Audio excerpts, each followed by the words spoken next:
Hello friends, let's discover how rockets are launched in the space. Rockets are launched using the principle of Newton's third law of motion. For every action, there is an equal and opposite reaction, where the high-speed expulsion of hot exhaust gas generates an upward force called thrust that propels the rocket upward. The launch process involves several preparatory phases and in-flight stages. Let's learn the pre-launch sequence. The launch process begins long before the actual liftoff, involving meticulous preparation, which is bifurcated in different stages. Stage 1. Integration. The various stages of the rocket, along with the payload, for example satellite, spacecraft, or crew, are assembled and stacked together. Stage 2. Rollout. The assembled rocket is transported to the launch pad. Stage 3. Fueling. Propellants, which can be liquid or solid, are loaded into the rocket's tanks. For liquid-fueled rockets, this process often begins about a day before launch. Stage 4. Final checks and countdown. Teams on the ground conduct extensive system checks. During the final minutes, which is also called as the terminal count, is largely controlled by automated computer sequencers. Let's now see what the key actions include. Sound suppression activation. A massive amount of water is gushed onto the launch pad just before ignition to absorb acoustic energy and prevent the intense sound waves from damaging the rocket. Engine start. The main engines are ignited a few seconds before liftoff. Go for launch pull.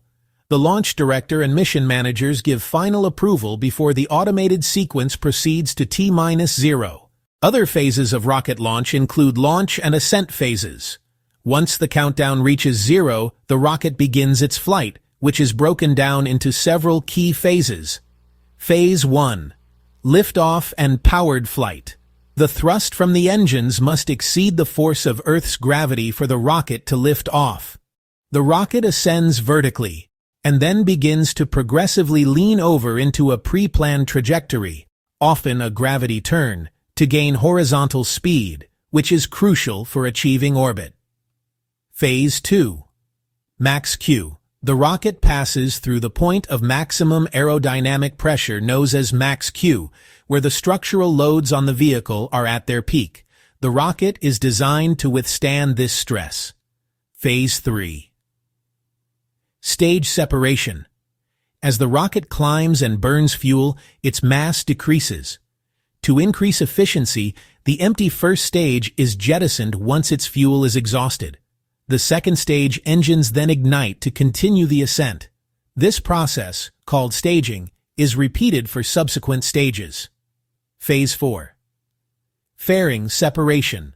The protective nose cone, also called as fairing shields, the payload from atmospheric drag and heat, is jettisoned once the rocket is outside the atmosphere. Phase 5. Orbit insertion, also known as the payload deployment, is the final stage, which accelerates the payload to the required speed around 17,800 mph to reach low Earth orbit and high altitude. Once the target orbit or trajectory is achieved, the payload is released.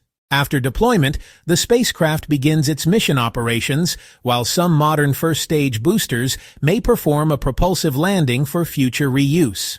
Hope this educates us enough on how rockets are launched for various human missions and science discoveries. Thank you for watching, and see you soon.